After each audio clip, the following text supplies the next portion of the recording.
Gata? Gata. Let's go!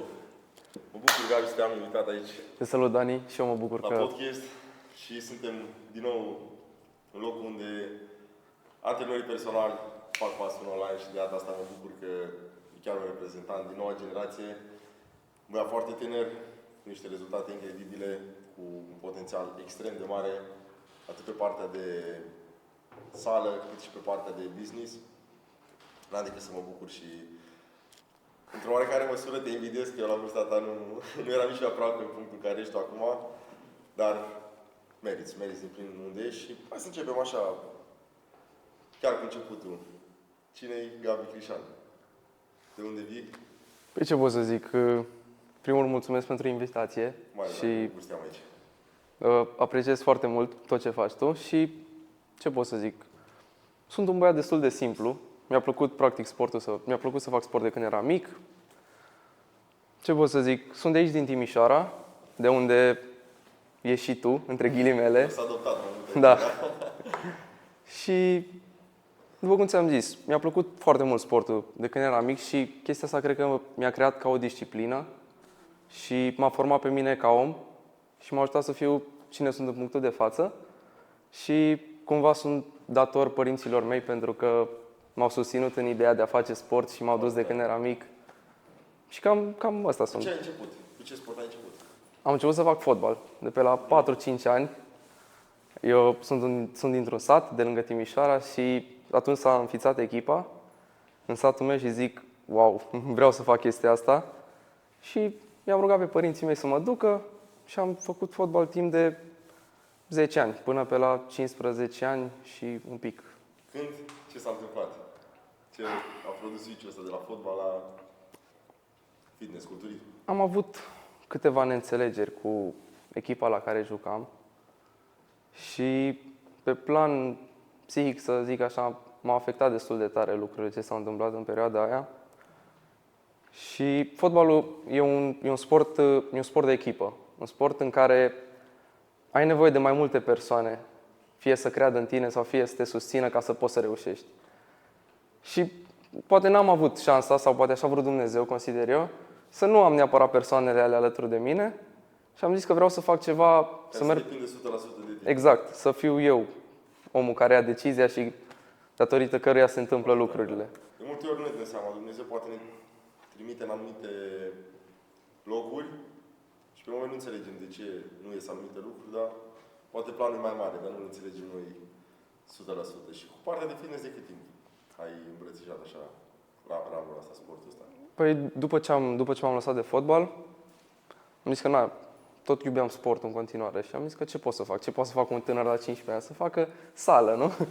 Știu că și atunci eram foarte pasionat și tot timpul mi-ar fi plăcut să am mușchi, să arăt bine. Mă uitam la băieții care sunt mai mari, mai impunători.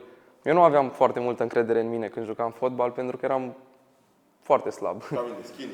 Da, foarte, foarte slab. Și am zis că vreau să fac pasul ăsta către fitness. Și eu am văzut că corpul meu reacționează foarte bine la antrenamente. Geneticul pot să zic că mă ajută în direcția asta, da.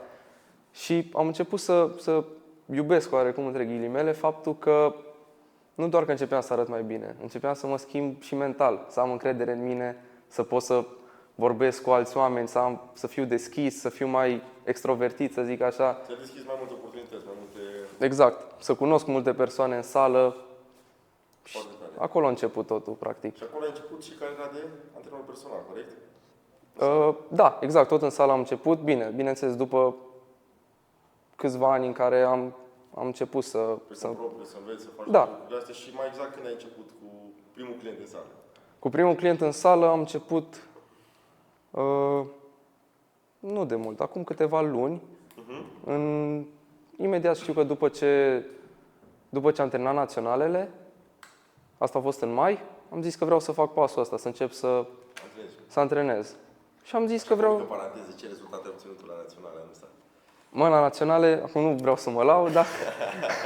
Meritele trebuie să fie acolo. Corect? Mulțumesc frumos! Am obținut locul 1 la categoria de clasic fizic și încă 3 locuri 2 la culturism, games, classic și classic bodybuilding. Da, am văzut rezultatele și știu că dacă aplici mentalitatea asta și pe partea asta, ceea ce facem noi, n-are cum să nu ajungă la rezultat. Și așa a și fost. Dar hai să o luăm pas cu pas, așa, să vedem un pic tot journey-ul ăsta. Cum ai fost tu așa, nu știu, te-au ajutat părinții în drumul ăsta? Pentru că fiecare tânăr când ajunge într-un oraș mare are nevoie de bani ca să te întrețină. Da. Unde ai avut bănuți ca să vii aici, să stai, să plătești chirii, mâncare, să te întreții în facultate? Păi, după cum ți-am zis că am început să antrenez persoane la sală, mi-am dat seama că din chestia asta nu pot să scot un venit prea mare. Că aveam și partea de BAC, aveam școală, aveam admiterea la facultate și nu-mi permiteam să stau 8 ore într-o sală, să am clienți unul după altul, pentru că trebuia să învăț și alte lucruri. Și așa m-a dus drumul să-mi găsesc un job de noapte, respectiv de barman, și îl combinam și cu jobul de livrator și mai mergeam și la sală să mă antrenez așa, part-time. La câți ani ai avut primul tău job? La câți ai început să lucrezi? De început să lucrez singur, asta am făcut-o imediat după ce m-am lăsat de fotbal, la 15 ani. M-am dus la un restaurant, e un restaurant aici renumit în Timișoara și m-am zis, băi, eu nu știu să fac nimic, eu în habar nu am să fac nimic. Zic, vreau să învăț, dacă mă învățați, eu vin aici, nu trebuie să mă plătiți, dar vreau să învăț și poate în timp o să câștig și mai bine. Ai fost deschis să lucrezi chiar și fără să... Primeam foarte puțin bani pentru cât lucram. Dar eram dispus să trec prin chestia asta, că știam că trebuie să învăț, trebuie de undeva să pornesc. Și atunci am început să lucrez. Și ei mi-au zis, hai că avem nevoie pe bar. Eu nu aveam nicio tragere de inimă să fiu eu barman sau ceva, așa m-a dus pe mine drumul. Și mi-au zis, hai că avem nevoie de barman. Și am început să-i ajut pe băieți și ușor, ușor, de acolo am intrat în lumea asta, să zic așa.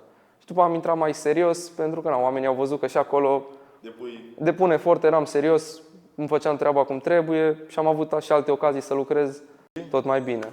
Foarte tare. Și să reluăm un pic tot journey. Ai venit la webinar, ce ți-a atras atenția când ai văzut prima dată webinarul, din webinar? Și te-a făcut curios să... În primul rând, cred că lucrul care m-a atras cel mai mult e energia pe care o emani, să zic așa. Da. Cum vorbești tu, cum spui lucrurile. Mi-ai transmis un vibe foarte bun și am avut așa un feeling că ești un om de calitate, să zic așa. Și feeling care să-și ia adeverit și apreciez foarte mult treaba asta. Pentru că vezi un om când vorbește niște lucruri, le spune doar ca să vândă ceva, și un om care spune lucrurile pe nume, adică le-a trăit și transmite o emoție prin ceea ce spune. Și asta am simțit eu când am fost la webinarul ăla și am zis, fac treaba asta, încep să fac treaba asta. Eram 100%, 110% că tu o să mă ajuți și că trebuie doar să-mi pun încrederea în tine și că am avut dovada vie. L-am văzut pe Cipri, care am zis că am și vorbit cu el după webinar și mi-a zis că cei mai buni bani investiți nu există. Nu există o investiție mai bună de atâta decât în direcția asta și practic e o investiție în tine. Exact. Și a mai fost un mic gap de la webinar până chiar a început concret. Ce s-a întâmplat între timp? Hai să vedem. Că noi ne-am auzit. Am avut un apel. Într-o seară. Da. Într-o seară. După webinar s-a programat apelul și am vorbit. Și la fel și acolo. După ce am închis apelul, zic mă duc, transfer bani, începem, zic Doamne, mi-a arătat calea, zic ăsta e omul, tu ești, Doamne. Și ce s-a întâmplat acolo? A fost? Și acolo a fost ceva la mijloc. Ceva la mijloc, exact. A fost faptul că știi cum, sunt lucrurile în ziua de azi pe internet în care foarte multe persoane nu sunt cele mai bine intenționate. Adică, da. Păcălesc și așa mai departe. Da. Știu și oamenii la ce mă refer. Și am mai cerut câteva păreri. Câțiva prieteni apropiați și părinții și nu am avut nicio susținere din niciun punct de vedere, în afară de iubita mea, pe care, nu știu, pot să spun că faptul că o am pe ea alături de mine înseamnă enorm. Și că cred că nu reușeam să fac tot ce mi-am propus până acum dacă nu era alături de mine. Și foarte tare, da. Am înțeles lucrurile dintr-un alt punct de vedere. Dar de ce crezi că, uite, n-ai primit susținere din partea chiar prietenilor apropiați, familiei, părinților? Nu cred că, cel puțin de la părinți, nu cred că a fost vorba de faptul că nu-și doreau binele meu. Adică, clar nu a fost asta problema. Problema a fost că, fiind altă generație, având altă mentalitate, nu au cum să înțeleagă lucrurile astea. Nu au cum să înțeleagă ce se întâmplă pe internet. Și atunci mi-au spus că, la fel cum știu și ei, că există foarte multe prostii pe internet, foarte multe țepe, mi-au zis că îmi pierd toți banii, că m-am înnebunit la cap, că muncesc și lasă să o iau eu ușor, că nu așa, nu-s lucrurile așa ușor în viață. Și bine, nu vreau să zic că e ceva ușor ce fac acum. Dar, Absolut. Muncă multă și implicare, adică nu dar există. ei nu înțeleg că pe internet asta. există muncă și așa. Da, ei cred că lucrurile așa se întâmplă. Ai postat un video și vin oamenii așa. La ușă Gabi, stau, haide, la coadă. hai, Gabi, hai. Da, și n-am avut susținerea lor. Și atunci te-am spus... Cum te-ai simțit atunci? Wow, a fost... Am avut 2 nopți, n-am dormit. Deci 2 nopți n-am dormit, zic, ce fac? Nu știu ce să fac. Am zis că cea mai bună decizie pe care consider, și acum cred că a fost o decizie bună, faptul că am mai stat, nu mai știu, câte 3 A fost în săptămâni. august? August? Nu, o lună am stat. Că O lună chiar și, la finalul august și în octombrie am început. În octombrie ai început, că știu că atunci eram plecat în Slovacia la concurs, la de la pe europene mașină. și eram, da, mi-aduc aminte că am primit telefonul și eram... Pe mașină am vorbit, da. Și atunci ți-am zis că, cea mai bună decizie a fost să mai stau un pic, să rumeg situația, să văd care e cea mai bună variantă. Ce s-a întâmplat în perioada asta în care... Am început. Ai început, că am văzut că deja ai început să... Da, pentru că am văzut webinarul, eram 100% convins că o să fac lucrul ăsta și că o să-mi iasă. Și zic, încep să fac asta, indiferent dacă lucrez sau nu cu Dani, eu încep să fac lucrul ăsta. Eu am apreciat că am văzut că deja tu ai luat acțiune, chiar dacă nu ai început. Am zis, măi, uite, chiar să vede că își dorește să facă chestia asta. Da, uite, cu părinții tăi, da. Vreau să mă revărsesc la discuția cu jobul. Cum au văzut părinții tăi așa că ai început să lucrezi la vârsta asta, așa de tânăr în bar? Când am început eu, după ce m-am lăsat de fotbal, să aveam 15-16 ani, atunci au fost de acord pentru că eram clasa 10-a, clasa 11-a, nu era presiunea asta de bac, nu era nimic. Au zis, dacă vrei tu să faci asta, du-te, fă-ți de cap. Na. Și am început să lucrez, dar după când am trecut clasa 12-a și au venit bacul, am avut și concursul, eu eram conștient că o să am concursul și am tras foarte tare o perioadă înainte ca să am banii acumulați, că știi cum e, într-o pregătire de concurs. Da, trebuie să investești niște bani și nici nu mai îți permis să lucrezi. Drumuri, alimentație. Da, un job fizic, greu. Clar. Greu. Și atunci mi-am strâns niște bani. Dar iar acolo ai mei au zis, ok, nu mai lucrezi, dar concursul ăsta văd că te cam distrage, da. Și acolo nu prea au fost de acord și am avut câteva neînțelegeri cu ei. Dar eu le-am zis, zic, să stea liniștiți că mă descurc eu. Lucrurile sunt sub control. Și cumva am înțeles până la urmă că sunt un om, pot să zic așa, mai căpos, care dacă îmi pun ceva în minte, băi, o fac. Nu mai pot să-mi zică mie oricine. Dacă depinde de mine și nu depinde de altcineva, am avut banii strânși, n-aveau ce să-mi zică, practic. Exact. Te-ai fost pe barba ta, bravo. Exact.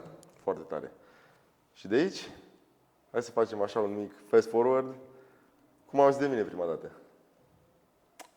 Prima dată am auzit de la Cipri. Am văzut un podcast cu tine și cu Cipri și am văzut tot parcursul. Salutare, Cipriane! Te salut, Cipri! Te apreciez foarte mult, știi că am și vorbit legat de Dani înainte să fac pasul cu el. Da, după cum ziceam, am văzut podcastul cu Cipri, nu știam cine ești, nu știam nimic. Am văzut doar faptul că Cipri nu mai vine la sală, nu mai are clienți la sală și zic, o să fiu El care era cu 10 ore pe zi da, sală. îl vedeam, dacă veneam dimineața era acolo, seara era acolo, nu conta când era acolo. Și am văzut că nu mai vine. Zic, s-o fi mutat omul.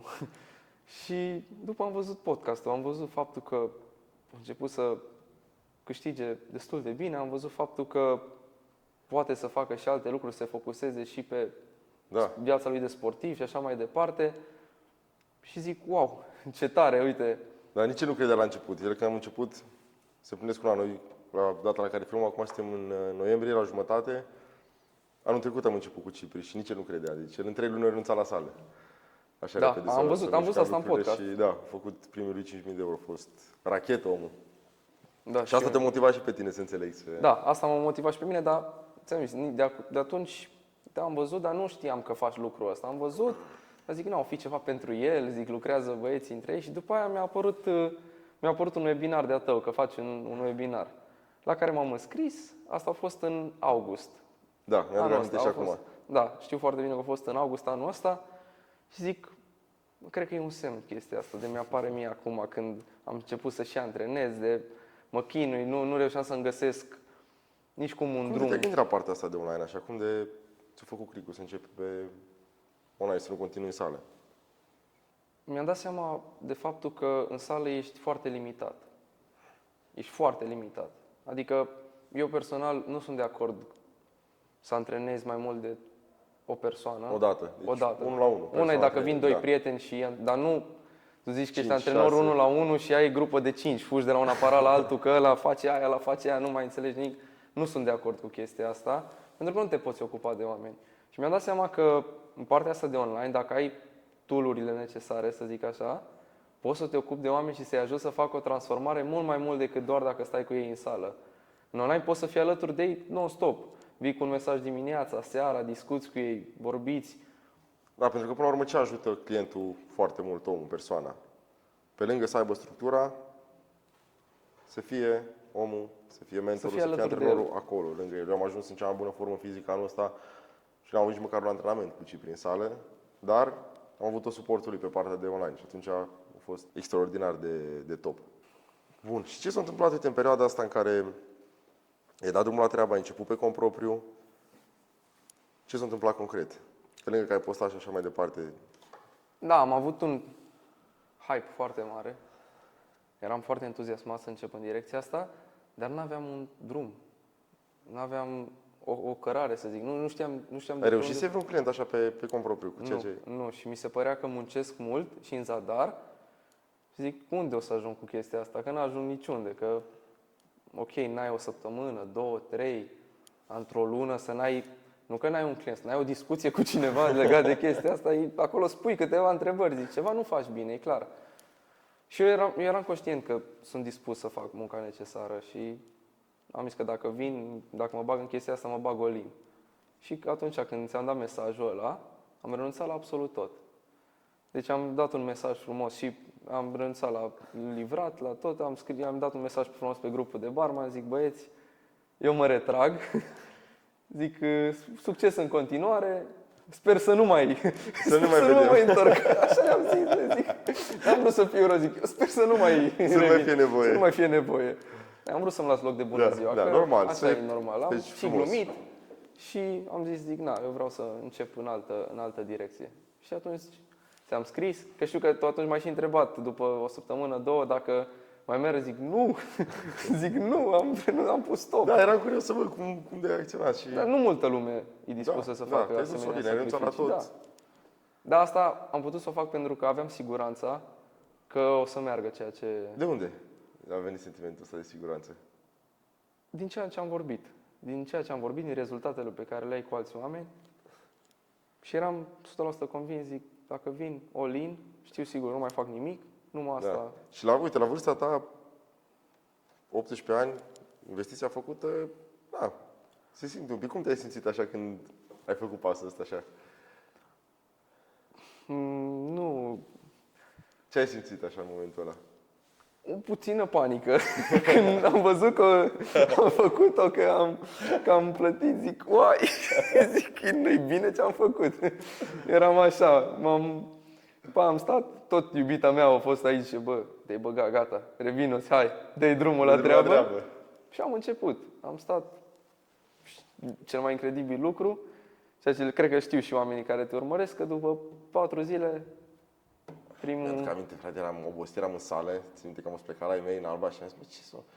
Mă sună pe nebun. Ce s-o fi întâmplat cu băiatul, ce-o fi pățit? Da, păi... Asta și când văd acolo mesajul, Dani, am luat primul client. A zis, bă, incredibil. Deci după 4 zile... Da, 4 zile, în care am dormit puțin, dar am lucrat foarte mult, am stat. Efectiv, am aplicat doar ce mi-ai zis tu. Pentru că primul lucru când am început a fost să-mi dai o listă de lucruri pe care trebuie să le fac. Exact ce ziceam eu, de ce aveam eu nevoie. Un drum. Exact, o cărare.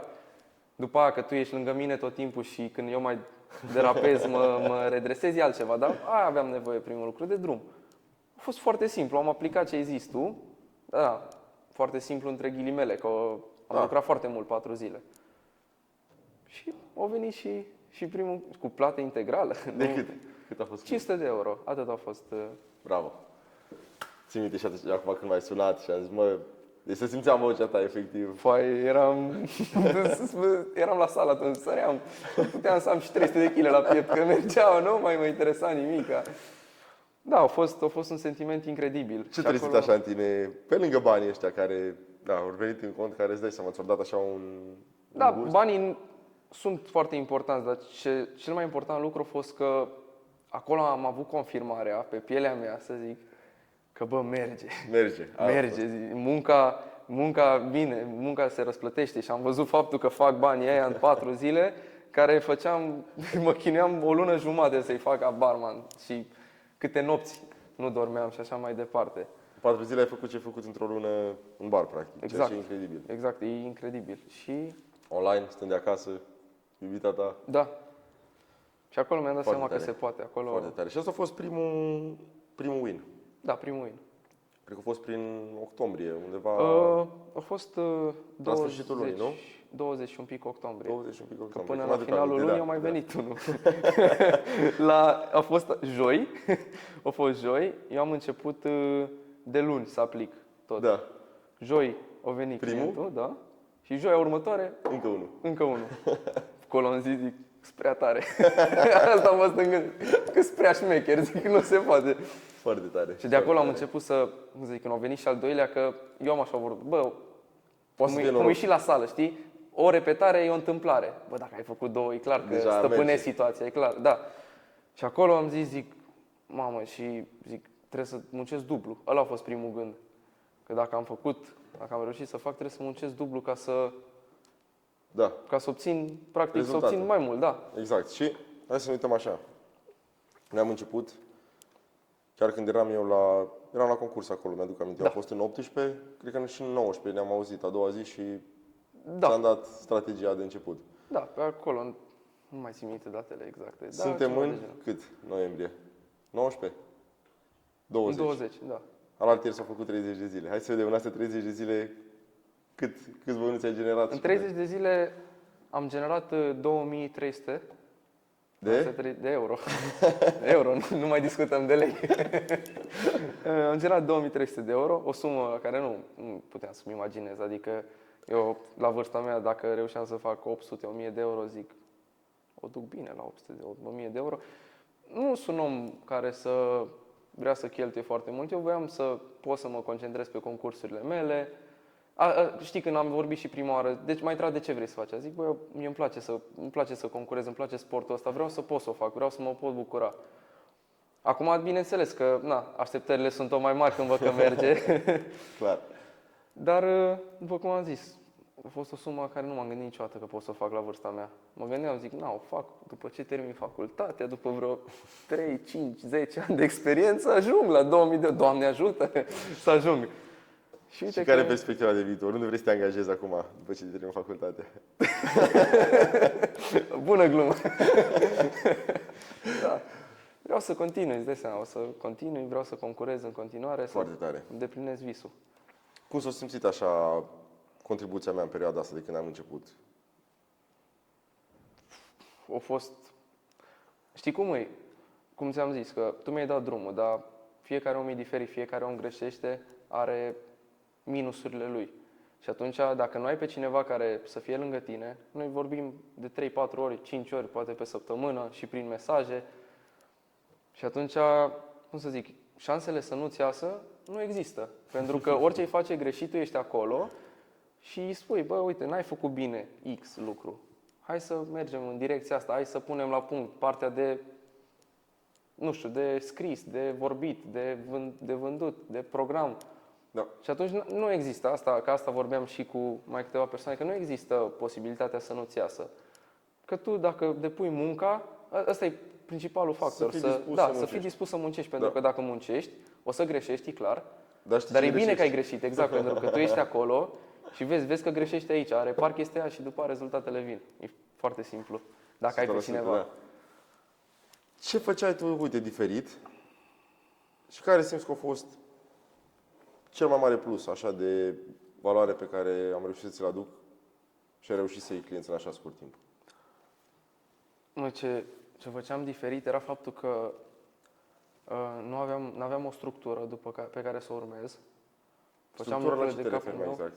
Adică nu știam ce să postez, cum să postez, să postez că fac un antrenament, să postez că vorbesc la cameră, să zic cum să scap de burtă.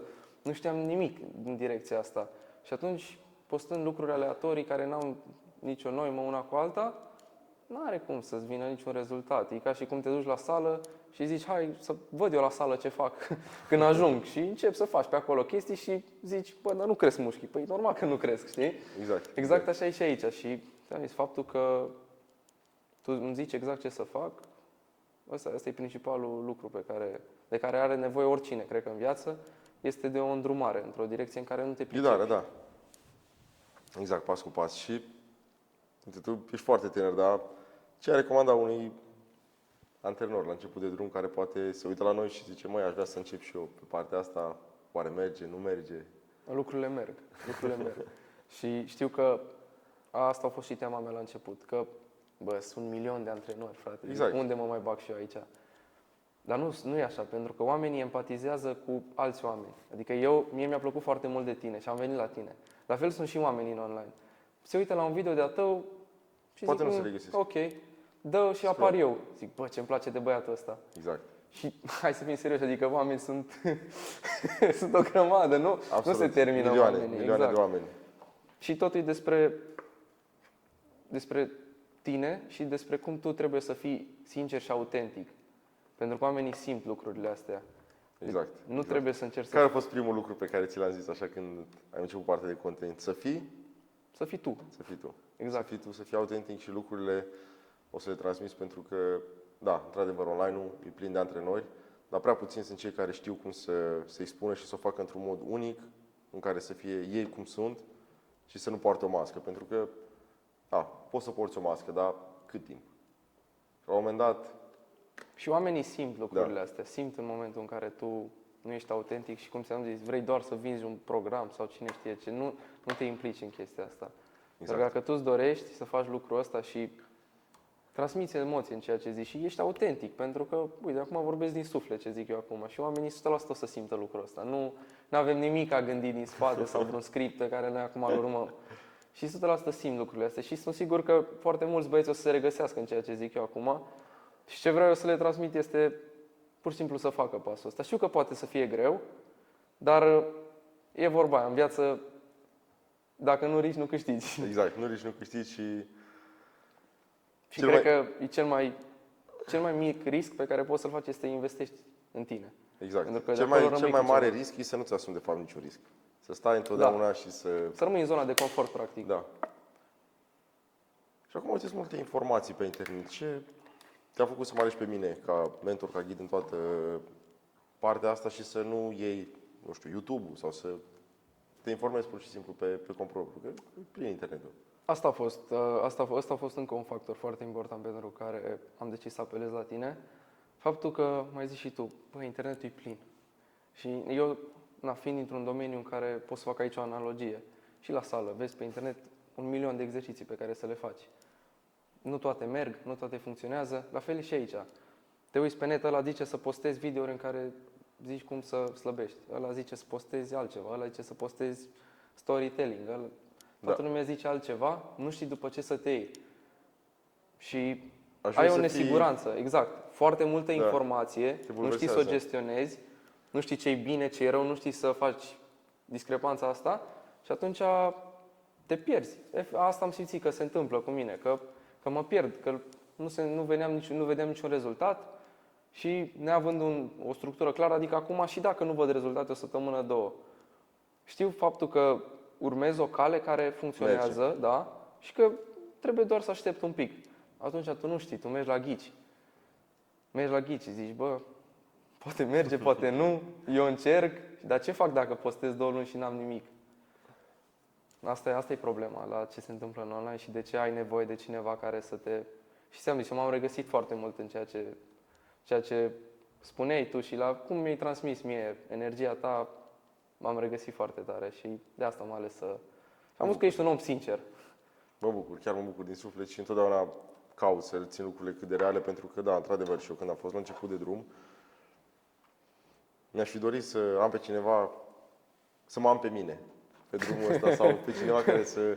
Și am fost nevoie, da, s-a fost nevoie să iau dintr-o parte, din alta, să asamblez cumva piesele astea la puzzle și la un moment dat am găsit drumul, calea și mi-am dovedit în primul rând mie pe cont propriu că merge și am zis, măi, hai, ce-ar fi să dau drumul și pe mai departe. Până la urmă, așa a început și ideea de program Transformers Business la cererea lui Cipri. Deci el a fost, între ghilimele, un experiment partea asta și am dovedit că, da, uite, merg foarte bine și de atunci lucrurile s-au dus. Merg extraordinar. Nu merg foarte bine. Care e planul tău așa? Care e perspectiva ta, uite, pe 2025 și acum aproape gata 2026? Unde vrei să ajungi cu proiectul tău de fitness online? În primul rând, vreau să încerc să ajut cât mai multă lume. Cu cât intră mai mulți oameni în programul, cu atât sunt mai fericit, pentru că știu că pot să le ofer rezultate foarte bune. Și asta e principalul motiv pentru care eu fac lucrul ăsta, că îmi place. Văd când îmi scriu oamenii, zic, sunt foarte bucuroși, îmi trimit un vocal sau mă sună și îmi zic că sar prin cameră, cum am pățit eu atunci cu tine. Ai o bucurie în suflet, îți transmite o emoție, o energie și îți vine să faci tot mai mult. Și, pe plan de profesional, să zic așa, pe planul de business, vreau să mă duc în cât ai spus tu la început, care e primul target, 5.000 de euro. Și Hai să dăm. Nu cred că e departe. Nu e departe deloc. În 30 de zile ai făcut ceva, adică hai să ne gândim un pic. Tu câți urmăritori ai? Nici n-am mulți urmăritori, că așa acolo m-am gândit. Zic, am 900 de urmăritori, zic, băiatul ăsta Cipri, are 20.000, zic, logic că n-am cum eu să fiu ca el.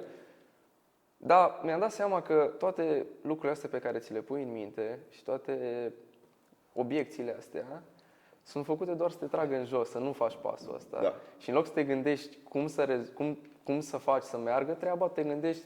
Care ar putea fi lucrurile care să mă împiedice. Exact. Mintea care te autosabotează de multe ori când vrei să faci ceva și zice, măi, te compari cu ăla are succes pentru că. Totdeauna există cineva și îl vezi tot mai timpul bun. o să fie un motiv pentru care să nu începi. Exact. Și până la urmă, realist vorbind, de câți clienți ai nevoie ca să faci 2000? Nu ai nevoie de mulți. Eu am luat 4 clienți. Asta zic. Da. Nu ai nevoie de mii de urmăritori și asta a fost și pe pielea mea când am luat primii clienți într-un program high ticket, exact ceea ce facem noi. N-ai nevoie de foarte mulți clienți. Eu am avut primii 4.000 de euro și n-aveam 1.000 de urmăritori. Nici eu n-am avut 1.000 de euro. Acum, de 2 zile am 1.000 de urmăritori. Am început cu contul de TikTok la 240 sau ceva de genul. A fost rău de tot. Și contul acum? de Instagram la 700 și ceva.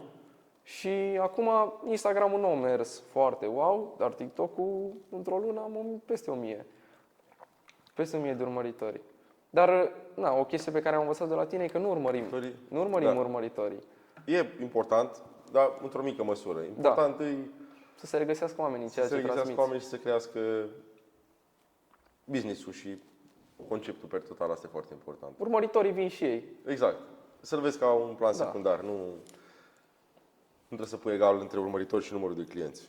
Trebuie să rezoneze oamenii cu tine pentru că mai bine ai 100 de oameni care se regăsesc în ceea ce zici, care te apreciază, care ți-au sfaturile, pe care ai motivat, decât să ai 10.000 care se uită la tine pentru divertisment. Da. Asta e o diferență. Noi nu facem influencing, noi facem coaching. Păi cum era omul cu care ai început să lucrezi, că am văzut, nu mai știu cum îl Dragoș, sigur. Da, exact, așa. Da, 800.000, 800.000 și nu producea nimic.